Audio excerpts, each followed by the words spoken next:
और नायरा दोनों 9वीं कक्षा में पढ़ती थी। दोनों एक साथ ही स्कूल जाया और आया करती थी। दोनों के बीच काफी गहरी दोस्ती थी। ऐसे ही एक दिन वो स्कूल जाती है, तभी उनकी क्लास टीचर ममता सभी बच्चों से कहती है, बच्चों, हमारे स्कूल में आदिवासी कल्चर के ऊपर आप सभी को एक एक्टिविटी करनी है, जिसमें आप आदिवासी कल्चर को किस तरह से समझते हैं उसके ऊपर पूरी एक फाइल बनानी है। ओके। दूसरा, आदिवासी कल्चर के हिसाब से आप सभी को एक एक ड्रेस लेकर आना है और उस ड्रेस को पहनकर आप सभी बच्चों को आदिवासी डांस करके दिखाना है। जिन बच्चों का परफॉर्मेंस अच्छा होगा उसे फर्स्ट प्राइज मिलेगा। तो अगर आप सब इस एक्टिविटी के ऊपर ध्यान दोगे तो आप लोगों के लिए सबसे ज्यादा अच्छा होगा। ओके मैम, हमें जो ड्रेस बनानी है वो खुद बनानी है या फिर खरीद के लानी है? Good question. बच्चों, आप लोगों को ड्रेस खरीद कर लानी है, क्योंकि अभी आप बहुत छोटे हो। ड्रेस बनाना आपको अभी कहाँ से आता होगा, इसलिए आप मार्केट से रेडीमेड आदिवासी ड्रेस ले सकते हो। ऐसे छोटे मोटे फंक्शन प्रोग्राम के लिए आदिवासी ड्रेस मिल जाती है। सब कुछ इस थीम के अकॉर्डिंग ही फिक्स होगा। ओके ठीक है मैम, हम आदिवासी ड्रेस खरीद लेंगे। इतना बोलकर टीचर सभी बच्चों को आगे की पढ़ाई कराने लग जाती हैं। थोड़ी देर के बाद लंच ब्रेक होता है। सभी बच्चे एक साथ बैठकर लंच कर रहे थे। तभी एक लड़की जिसका नाम श्रेया था, वो नायरा से कहती है, ओए नायरा, तू तो इस एक्टिविटी में पार्टिसिपेट नहीं करेगी ना, क्योंकि बाहर से कपड़े खरीदने की औकात तो तेरी है ही नहीं। तेरी स्कूल की ड्रेस भी तुझे स्कूल की मैडम दिलाया करती है, और एक्टिविटी करने के लिए आदिवासी थीम के हिसाब से तू ड्रेस कहाँ से ला पाएगी? श्रेया, तू अपने बारे में टेंशन ले, और नायरा क्या पहनेगी क्या नहीं पहनेगी ये सब उसकी और मेरी टेंशन है, वो हम सब देख लेंगे। तू अगर अपने ऊपर ज्यादा ध्यान देगी तो तेरे लिए बेहतर होगा। कहीं ऐसा ना हो कि तेरा ध्यान नायरा के ऊपर ही रहे और फर्स्ट प्राइज नायरा ही ले जाए। फर्स्ट प्राइज लेने के लिए थोड़ी मेहनत करनी पड़ेगी और उसके लिए थोड़ा पैसा भी खर्चा करना पड़ेगा, जैसे एक्टिविटी फाइल बनाना, थीम की ड्रेस सेलेक्ट करना। ये सब तेरे बस की बात नहीं है। इसकी मम्मी तो बहुत गरीब है और इसके पापा भी नहीं है, ये कहाँ से करेगी ये सब? इसलिए कहते हैं कि गरीब लोगों को अमीर बच्चों के साथ स्कूल में पढ़ाई करने का कोई अधिकार नहीं है। सरकारी स्कूल में एडमिशन ले लेती ना तो तुझे वहाँ सब कुछ मुफ्त का मिलता। श्रेया, तुम्हें जो कहना है कह लो, वक्त अपने आप ही बता देगा कि किसको सरकारी स्कूल में पढ़ने की जरूरत है और किसको प्राइवेट स्कूल में पढ़ने की। और वैसे भी स्कूल चाहे सरकारी हो या प्राइवेट, वहाँ पर हमें अच्छी चीजें सिखाई जाती है। लेकिन स्कूल बदनाम तभी होता है जब उस स्कूल में तुम जैसे बच्चे पढ़ रहे हो। ऐसे ही थोड़ी देर के बाद स्कूल की छुट्टी हो जाती है। सभी बच्चे अपने घर चले जाती हैं और नायरा बहुत ज्यादा उदास होती है। उसे उदास देखकर उसकी माँ रीमा, जो कि सिलाई का काम करती थी, उसके पास जाती है और कहती है, क्या हुआ मेरी बेटी नायरा, तू तो बहुत उदास नजर आ रही है। सब कुछ ठीक तो है ना? कहीं किसी ने कुछ कहा तो नहीं? आज तेरा टेस्ट हुआ क्या? उसमें गंदे नंबर आए हैं? नहीं माँ, ऐसा कुछ नहीं है। तो फिर क्या बात है बेटा, मैंने तो तेरी फीस भी जमा कर दी, फिर तू उदास क्यों है? स्कूल में किसी ने कुछ कहा? मतलब बुक, ड्रेस सब कुछ है तो तेरे पास, फिर क्यों दिक्कत हो गई मेरा बच्चा? माँ, स्कूल में ना आदिवासी थीम के ऊपर एक्टिविटी हो रही है और उसने मुझे आदिवासी कल्चर के ऊपर एक फाइल बनानी है और उस फाइल को बनाने में थोड़ा सा खर्चा आएगा। बेटा टेंशन मत ले, फाइल बनाने के लिए जो भी खर्च आएगा वो मैं तुझे दूंगी ना। फिर इतना उदास क्यों हो रही है? और इसमें उदास होने वाली क्या बात है? तो ये सोच रही है कि तेरी माँ गरीब है इसलिए सब कुछ हो जाएगा। तेरी माँ दिन रात मेहनत कर रही है अपनी बेटी के लिए। माँ, मुझे आदिवासी थीम के हिसाब से ड्रेस भी लेनी है। आप मेरे साथ अगर मार्केट चलो तो हमें ड्रेस का रेट पता चल जाएगा। उस हिसाब से हमें अपना बजट भी तो बनाना पड़ेगा ना। अरे तू टेंशन मत ले, आज शाम को तेरे साथ मैं मार्केट चलूंगी। तुझे जैसी ड्रेस लेनी होगी मुझे बता देना, हम वहाँ से ड्रेस देख लेंगे कि कितने तक आती है। ठीक है? शाम को नायरा अपनी माँ के साथ मार्केट जाती है। दोनों माँ बेटी एक दुकान पर जाती है और आदिवासी थीम के हिसाब से ड्रेस देखने लगती है। ड्रेस काफी ज्यादा महंगी थी क्योंकि ये ड्रेस बहुत ही स्पेशल टाइप की थी, जैसे कि कोई पैसिफिक थीम पार्टी हो या फिर स्कूल के बच्चों के फंक्शन हो, इसलिए ये ड्रेस महंगी आ रही थी। दोनों थोड़ा सा टेंशन में आ जाती हैं। नायरा की माँ बहुत ही ज्यादा ध्यान से ड्रेस को देख रही थी। ऐसे ही थोड़ी देर के बाद वो दोनों घर वापस आ जाती हैं। तभी नायरा माँ से कहती है, माँ एक काम करते हैं, जो ड्रेस हमने देखी थी वो बहुत अच्छी तो थी, लेकिन वो काफी ज्यादा महंगी थी। इतनी महंगी ड्रेस पर छोटी सी परफॉर्मेंस के लिए इतना पैसा लगाना ठीक नहीं है, इसलिए रहने देते हैं। अरे नहीं बेटा, ऐसे थोड़ी ना होता है। तेरी माँ सिलाई जानती है, मुझे अच्छे अच्छे कपड़े बनाने आते हैं। दूर दूर से लोग मेरे पास सिलाई करवाने आते हैं और तुझे क्या लगता है तेरी माँ पीछे हट जाएगी? ऐसा बिल्कुल भी नहीं है बेटा। आदिवासी थीम की ड्रेस बनाना मेरे बाएं हाथ का खेल है, बल्कि मैं तो उससे कई ज्यादा सुंदर ड्रेस बनाऊंगी तेरे लिए। आदिवासी थीम में क्या होता है, उस कल्चर में कुछ लोग पत्तों की ड्रेस पहनते हैं और मैं तुझे पत्तों का लहंगा बनाकर तैयार करके दूंगी। उसी लहंगे को तू पहनकर आदिवासी कल्चर को और अच्छे से बता पाएगी और हम उसमें ओरिजिनल पत्तों का ही इस्तेमाल करेंगे, ठीक है? सच में माँ, आप मेरे लिए वो लहंगा बना दोगी? और अगर आप उन ओरिजिनल पत्तों को यूज करेंगी तो कहीं ऐसा न हो कि वो पत्ते मुरझा जाएं? ये सब तू मेरे ऊपर छोड़ दे, मैं हूँ ना तेरे साथ। मुझे ये सब काम करना बहुत अच्छा लगता है और इस बार तेरे जरिए मुझे अपना हुनर दिखाने का मौका मिलेगा। तुझे पता है मैं फैशन डिजाइनर बनना चाहती थी, लेकिन गरीबी के कारण और बुरे माहौल के कारण मैं कुछ भी नहीं कर पाई। लेकिन फैशन डिजाइनर ना सही, छोटी मोटी दर्जी ही बन गई और अब मुझे ऐसा लग रहा है कि मेरी पहली क्लाइंट मेरी बेटी है। उसके लिए मैं आदिवासी थीम के हिसाब से लहंगा तैयार करूँगी। इस तरह से नायरा की माँ अपनी बेटी के लिए मार्केट से ड्रेस बनाने का बहुत सारा सामान ले आती है। दिन रात मेहनत करके नायरा की माँ पत्तों वाला लहंगा बनाकर तैयार कर देती है, जो दिखने में काफी ज्यादा सुंदर लग रहा था। ये देखकर नायरा भी बहुत ज्यादा खुश होती है। साथ ही नायरा ने अपना आदिवासी फाइल भी रेडी कर लिया था। ऐसे ही अब स्कूल में सभी बच्चे अपना अपना परफॉर्मेंस स्कूल में सभी को दिखाते हैं, लेकिन सबसे ज्यादा नायरा का पत्तों वाला लहंगा लोगों को बहुत पसंद आता है। हर कोई पूछ रहा था कि नायरा का लहंगा किसने बनाया है। फिर नायरा सभी को बताती है कि ये लहंगा उसकी माँ ने बनाया है। अरे वाह, तुम्हारी माँ तो सच में डिजाइनर है। हमें नहीं पता था कि तुम्हारी माँ के अंदर इतना हिडन टैलेंट है। मैं तो कहती हूँ उन्हें अपने टैलेंट को निखारना चाहिए। इस तरह से नायरा ये कंपटीशन जीत जाती है। साथ ही उसकी माँ को अब अलग अलग लहंगे बनाने के ऑर्डर आने लगते हैं, जिसके जरिए धीरे धीरे नायरा के घर की आर्थिक हालत भी पहले से बेहतर हो जाती है। इस तरह से दोनों माँ बेटी मेहनत करते हुए अपने जीवन में आगे बढ़ती है और हंसी खुशी से अपनी जिंदगी जीने लगती। काली सांवली नंदिनी नदी के किनारे बैठी रो रही थी। हे ऊपर वाले, क्यों मेरा रंग इतना काला है? क्या काले रंग वालों का इस संसार में कोई वजूद नहीं है? हर कोई मुझसे नफरत करने लगा है मेरे काले रंग की वजह से। ऐसे दुख भरे जीवन से तो अच्छा है कि मैं इस नदी में कूदकर अपनी जान दे दूं। नंदिनी के जीवन में ऐसे कौन से दुख हैं कि वो अपनी जान देने की बात कर रही है? क्या नंदिनी सच में नदी में कूदकर अपनी जान दे देगी? अब ये तो आगे पता चल पाएगा। उससे पहले हम चलते हैं नंदिनी की जिंदगी के पिछले मोड़ पर। शेखरपुर गांव में नंदिनी नाम की एक काली सांवली लड़की अपने गरीब माता पिता रोशन और मंजू के साथ एक छोटे से घर में रहती थी। काले रंग की वजह से अब तक नंदिनी की शादी नहीं हो रही थी। रिश्ते तो उसे कई आए, पर हर किसी ने उसके रंग को देखकर नंदिनी से रिश्ता करने से मना कर दिया।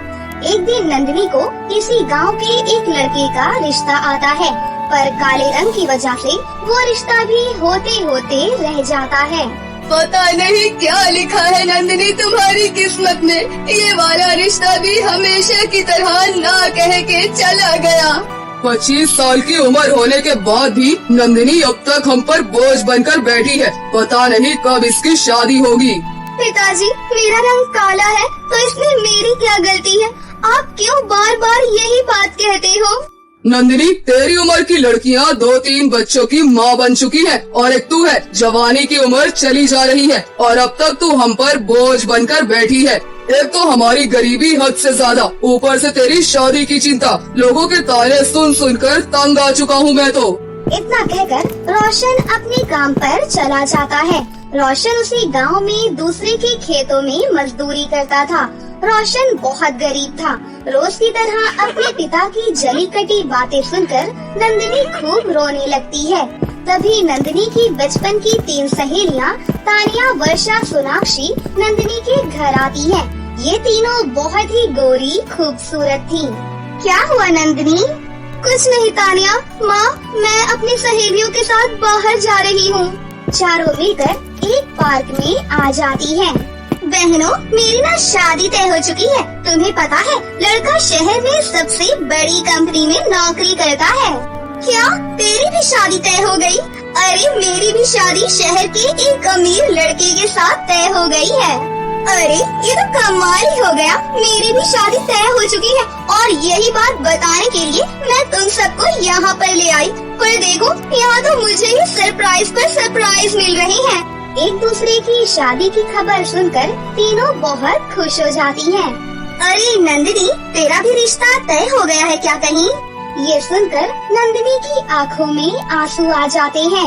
क्या हुआ नंदिनी, तू रो क्यों रही है? क्या इस संसार में काले रंग वालों का कोई वजूद नहीं है? क्या काले रंग वाले लोग इंसान नहीं होते? मैं तुम तीनों से उम्र में बड़ी हूँ, पर मेरे काले रंग की वजह से कोई भी मुझसे शादी नहीं कर रहा। इतने रिश्ते आए मेरे लिए, लेकिन हर किसी ने मेरे काले रंग को देखकर मुझसे रिश्ता करने के लिए मना कर दिया। मेरे माता पिता मुझे बोझ समझने लगे हैं। क्या मुझे तुम्हारी तरह खुश रहने का अधिकार नहीं है? क्या मेरा काला रंग है तो मेरी शादी कभी नहीं होगी? मेरे भी अरमान है कि मेरी शादी हो। मैं भी अपने जीवन में खुश रहना चाहती हूँ। रिश्तों की नाम सुन सुनकर परेशान हो चुकी हूँ। मेरा मन तो कर रहा है कि मैं अपने इस जीवन को हमेशा के लिए खत्म कर डालूं। नंदिनी रोते हुए वहाँ से चली जाती है। हमारी सहेली के जीवन में कितने दुख हैं, बेचारी कितनी परेशान है। सोनाक्षी, कहीं नंदिनी टेंशन में कुछ नुकसान न पहुंचा ले अपने आप को। तभी तीनों दौड़ते हुए नंदिनी के घर आती है, पर नंदिनी वहाँ पर नहीं थी। तभी वो तीनों नंदिनी को ढूंढते ढूंढते गांव की नदी के पास आती हैं, जहाँ नंदिनी जैसे ही नदी में कूदने वाली होती है कि तभी वो तीनों उसे पकड़ लेती हैं और वो सभी नंदिनी को घर ले आती हैं। पागल हो गई है क्या नंदिनी? ऐसे कोई अपनी जान देता है क्या? नंदिनी, तू चिंता मत कर, अब हम तीनों सहेलियां तेरी शादी करवाएंगी। हमारी शादी से पहले ही तेरी शादी होगी। सोनाक्षी, वर्षा, चलो हम नंदिनी के लिए अच्छा सा रिश्ता तलाश करते हैं। उसके बाद तीनों मिलकर नंदिनी के लिए एक लड़का देखने लगती हैं। देखते ही देखते कुछ दिन बीत जाते हैं। तभी सोनाक्षी, वर्षा, तानिया नंदिनी के लिए उसी गांव में एक वरुण नाम के लड़के को देखती है और वरुण के परिवार वालों को नंदिनी के बारे में बताती है। अच्छा, हाँ, वैसे वो नंदिनी गोरी तो है ना? हाँ, हमारी सहेली नंदिनी बहुत गोरी और खूबसूरत है। चलो अच्छा है, हम आज शाम पायल को देखने उसके घर चलते हैं। अगर लड़की अच्छी रही तो वरुण और नंदिनी की चट मंगनी पट बिया करवा देंगे। ये सुनकर सोनाक्षी, वर्षा, तानिया सभी बहुत ज्यादा खुश हो जाती हैं। फिर वो सभी वहाँ से नंदिनी के घर आती हैं और नंदिनी के माता पिता को सारी बात बता देती हैं। अरे सोनाक्षी बेटा, तुमने झूठ क्यों कहा उनसे कि नंदिनी का रंग गोरा है? अब जब वो शाम को नंदिनी को देखने आएंगे तो नंदिनी का काला रंग देखकर वो रिश्ता तोड़कर ही चले जाएंगे। चाची जी, आप उसकी चिंता मत कीजिए। हमने वरुण जी को नंदिनी के काले रंग के बारे में सारी बातें बता दी है। वरुण जी को नंदिनी के रंग से कोई आपत्ति नहीं है। बस उन्होंने कहा कि हम नंदिनी का ऐसा मेकअप करें कि नंदिनी उसके माता पिता के सामने गोरी दिखे। बस एक बार शादी हो गई तो फिर कोई दिक्कत ही नहीं है। उसके बाद तीनों नंदिनी को अपने हाथों से मेकअप करने लगती हैं। उसे महंगी महंगी क्रीम लगाती हैं और शाम तक तीनों नंदिनी का अच्छा सा मेकअप कर लेती है। फिर नंदिनी का रंग गोरा दिखने लगता है। अब मेकअप की आड़ में नंदिनी का काला रंग तो छुप चुका था। शाम के समय वरुण अपने माता पिता के साथ नंदिनी के घर आता है। नंदिनी का गोरा रंग देखकर वरुण के माता पिता शादी के लिए हाँ कर देते हैं और फिर 2 ही दिन बाद वरुण और नंदिनी की शादी हो जाती है। सोनाक्षी, वर्षा, तान्या शादी के दिन भी नंदिनी का ऐसा ही मेकअप करती है जिसमें नंदिनी गोरी दिखाई दे रही थी और वो मेकअप 4 से 5 दिन तक चेहरे पर बना रहता है। नंदिनी अपने ससुराल में एक बहू बनकर अपनी सारी जिम्मेदारी बड़े अच्छे से निभाने लगती है। घर के सारे काम करने लगती है। 4 दिनों तक ऐसे ही चलता रहा। एक दिन रात में नंदिनी वरुण के साथ अपने कमरे में थी। वरुण, मुझे लगता है अब हमें माँ जी और ससुर जी को मेरे काले रंग के बारे में बता देना चाहिए। नहीं नंदिनी, माँ बहुत गुस्सा हो जाएंगी, वो तुम्हें घर से निकाल देंगी। नहीं वरुण, ये राज मैं और नहीं छुपा सकती। मैं कल सुबह ही माँ जी को सारी सच्चाई बता दूंगी, फिर चाहे जो हो मुझे मंजूर है। अगले दिन सुबह सवेरे नंदिनी अपने असली रूप में कमरे से बाहर आती है। तभी नंदिनी का काला रंग देखकर सुमित्रा और अखिलेश के होश उड़ जाते हैं। अरे नंदिनी बहू, तेरा रंग इतना काला कैसे हो गया? माँ जी, मेरा रंग बचपन से ही काला है। क्या? लेकिन अभी तक तुम तो गोरी दिखती थी। ससुर जी, वो सब मेकअप का कमाल था, मुझे माफ कर दीजिए माँ जी। ससुर जी, मैंने अपनी सहेलियों और अपने माँ पिताजी से पहले ही कहा था कि ये सब मत करिए, पर उन्होंने मेरी एक नहीं सुनी। लेकिन अब मैं आप लोगों को और अंधेरे में नहीं रखना चाहती। तभी नंदिनी सुमित्रा और अखिलेश को पूरे नाटक के बारे में सारी बात विस्तार से बताती है। क्या तुम लोगों ने हमारे साथ इतना बड़ा खेल खेला? तभी सुमित्रा नंदिनी को घसीटते हुए घर से बाहर निकाल देती है। माँ जी, मुझे माफ कर दीजिए। माँ, मेरी बात तो सुनिए। तो चुप कर वरुण, इस काली कलोटी ने हमें इतना बड़ा धोखा दिया है। चल निकल जा मेरे घर से बाहर और आज के बाद अपनी मनहूस शक्ल लेकर कभी भी यहाँ मत आना। फिर नंदिनी रोते रोते अपने घर आती है और अपने माता पिता को सारी बात बताती है। तभी सोनाक्षी, वर्षा, तान्या भी वहाँ पर आ जाती हैं और ये सब सुनकर वो सभी बहुत दुखी होती हैं। मैंने तुम सभी से पहले ही कहा था कि ये सब मत करो, किसी के साथ ऐसा करना अच्छी बात नहीं है। नंदिनी, हमारी वजह से तेरे साथ ऐसा हुआ है, अब हम ही सब कुछ ठीक करेंगे। फिर तीनों सुमित्रा के घर आती हैं और उनको सारी बात समझाती हैं। चाची जी, माना कि हमने आपसे झूठ कहा था कि नंदिनी गोरी है, तो क्या काले लोगों की शादी नहीं होती? इसमें नंदिनी बिल्कुल बेकसूर है और इस झूठ के खेल में हमारे साथ वरुण जी भी शामिल थे। उन्होंने ही हमें ये सब कुछ करने को कहा था। क्या वरुण तू?